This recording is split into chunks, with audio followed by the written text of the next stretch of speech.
Followers of Islam believe that the Quran is a collection of revelations received by the Prophet Muhammad from God about 1400 years ago. They believe that Muhammad was the last of a series of prophets and teachers and messengers that included Adam, Moses, Jesus, Abraham, all names revered by us as well. The word Islam means peaceful surrender to the will of God. The Quran was written at a time when the Muslim people were being driven from their homes, persecuted, and killed.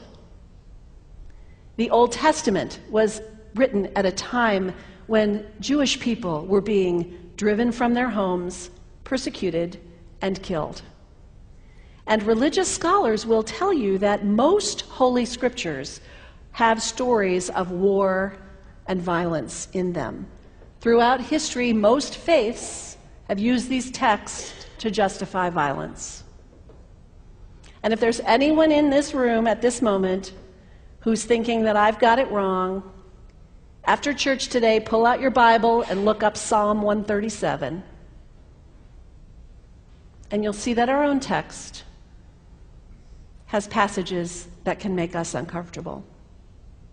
But also, like the Bible, the predominant message of the Quran is of peace and care and loving God, justice, care for the neighbor, care for the stranger.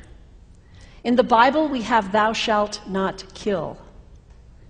In the Quran, we have whoever kills another, surely he is killing all of humanity.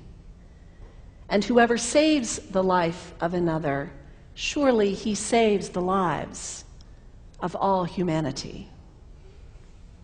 These are words of peace, words of faith, words that could save the world if we would take them to heart.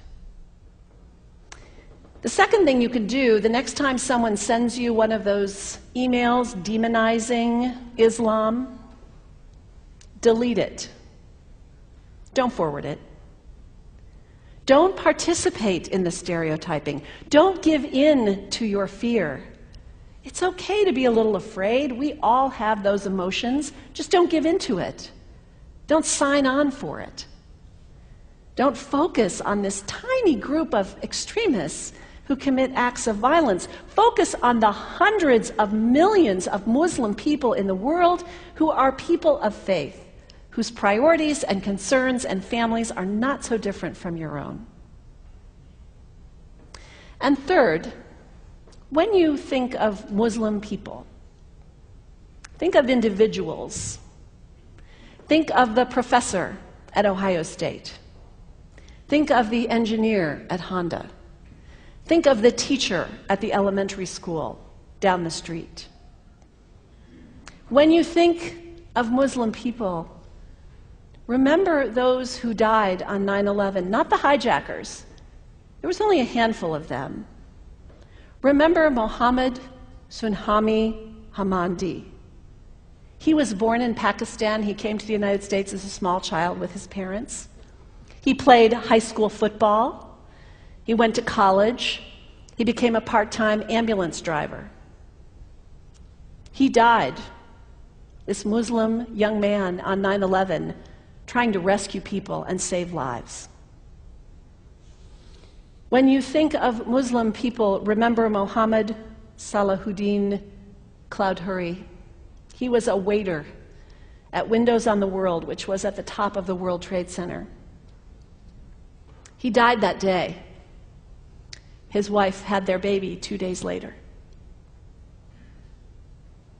When you think of Muslim people, remember Rama Salih. She was a woman, 28 years old. Her neighbors described her as fun and outgoing and generous. And she died on American Airlines Flight 11, 7 months pregnant with her first child. Remember the founder of the Islamic Circle of North America, who worked in the World Trade Center and also died on September 11th. That same group now is giving away tens of thousands of copies of the Quran in response to the campaign about burning the Quran. In the language of their own tradition, they are spreading words of faith and peace and hope.